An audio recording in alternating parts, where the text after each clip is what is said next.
give you his pants and his shoes, and he would go home naked just to make sure you were happy, you were comfortable. In The Broken Champion, Don Frye's heartbreaking odyssey.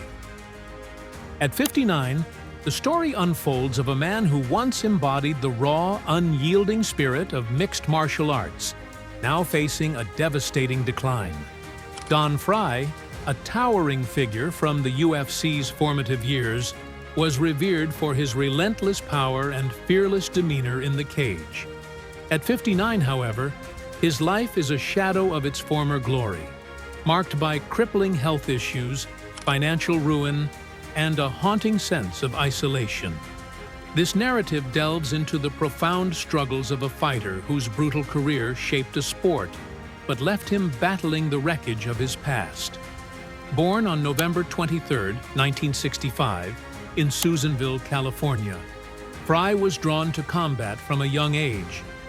His foundation in wrestling, honed through years of discipline, led him to the nascent world of mixed martial arts in the early 1990s. In an era when the sport was raw and unregulated, Frye's blend of athleticism, grit, and unshakable resolve made him a standout. His presence in the cage was not about finesse, but about overpowering opponents with sheer force, earning him a reputation as a fearsome competitor. Frye's UFC journey began in 1996 at UFC 8, where he claimed the tournament title with a display of raw aggression that captivated audiences. In the chaotic, unpredictable world of early MMA, where fighters faced multiple opponents in a single night, Frye thrived. His approach was simple yet brutal. Outmuscle, outlast, and overwhelm. He took on all challengers, regardless of their size or skill, with a courage that bordered on recklessness. This fearless mentality made him a fan favorite, his victories etching his name into the UFC's early history. His battles against legends like Ken Shamrock, Kevin Randleman, and Tank Abbott became the stuff of legend, showcasing his endurance and unrelenting drive. Yet, the seeds of his future struggles were sown in these violent encounters, as each fight took a toll on his body and mind. In the late 1990s, Frye was a cornerstone of the UFC's rise, a symbol of its gritty, unpolished roots.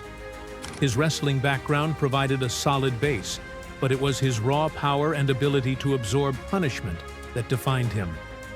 Unlike today's fighters, who rely on intricate strategies and conditioning, Frye's style was built on brute strength and an almost superhuman tolerance for pain.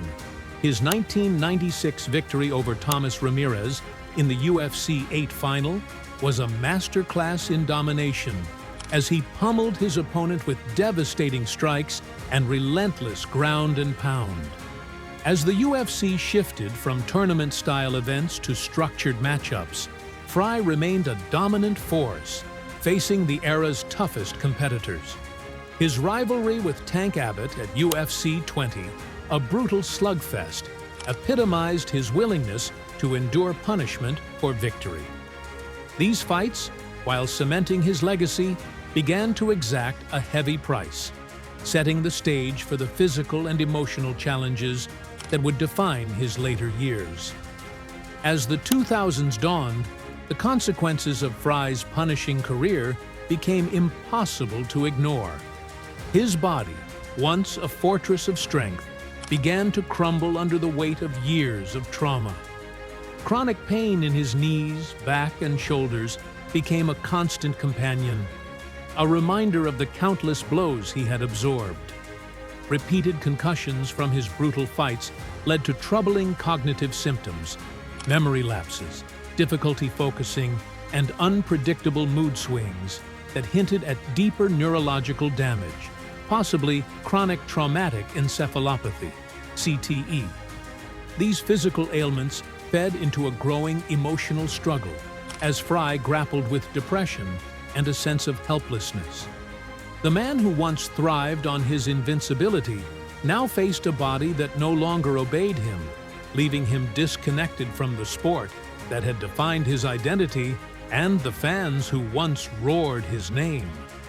Frye's personal life bore the scars of his career as well. His larger-than-life persona, electrifying in the cage, often clashed with the demands of personal relationships. His relentless focus on fighting left little room for emotional vulnerability, straining ties with family, friends, and romantic partners. Failed marriages and fractured friendships became a painful reality, as his tough guy image made it hard to connect on a deeper level. As he entered his 50s, loneliness crept in, intensified by the fading connections to the fight community that had once been his lifeline. The transition from a celebrated public figure to a private, struggling individual was jarring.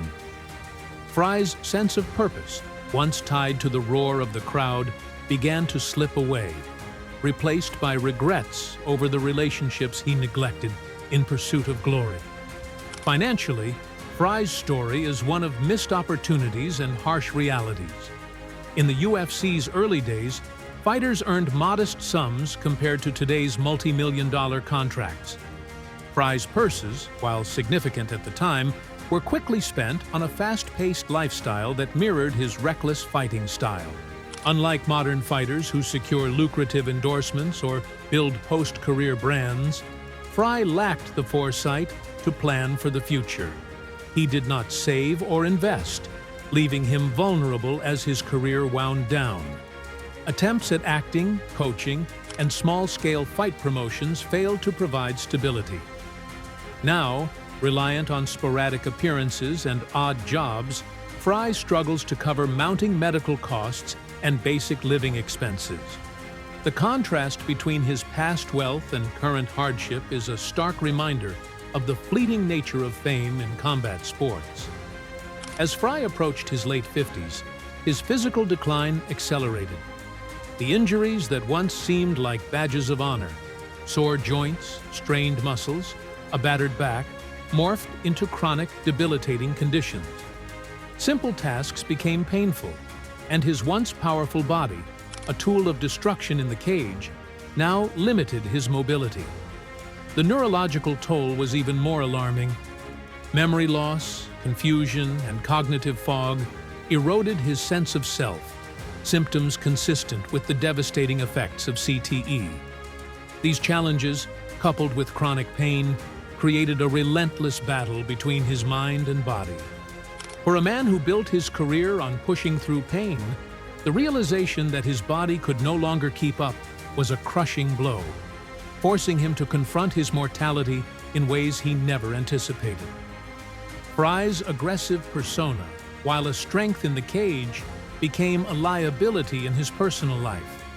His inability to balance toughness with emotional openness led to strained relationships and isolation. As he aged, the absence of a support network became glaring. The camaraderie of the fight world, once a source of strength, faded as the sport moved on. Frye's transition to a quieter life was marked by a profound sense of loss, not just of fame, but of identity. He has spoken candidly about the emotional weight of his choices, regretting the focus on fighting at the expense of meaningful connections. This isolation, combined with his physical and financial struggles, has left him grappling with a deep sense of regret and a longing for the past. In today's MMA landscape, Frye is a relic of a bygone era. The sport has evolved into a realm of technical precision and athletic prowess, leaving brawlers like him behind. Younger fighters, armed with advanced training and strategic approaches, dominate the UFC, while Frye's style feels like a distant memory. His attempts to stay relevant through coaching, acting, and podcasting have met with limited success. While die-hard fans still celebrate his contributions, mainstream attention has shifted to new stars. This fading relevance, coupled with his deteriorating health and finances, has taken a toll on his mental health, leaving him to wrestle with the reality of a sport that no longer needs him. Financially, Frye's struggles are a cautionary tale. The UFC of the 1990s offered little in the way of long-term security. Fighters lived fight to fight, with few opportunities for endorsements or sponsorships. Frye's earnings, spent on a lavish lifestyle, vanished quickly.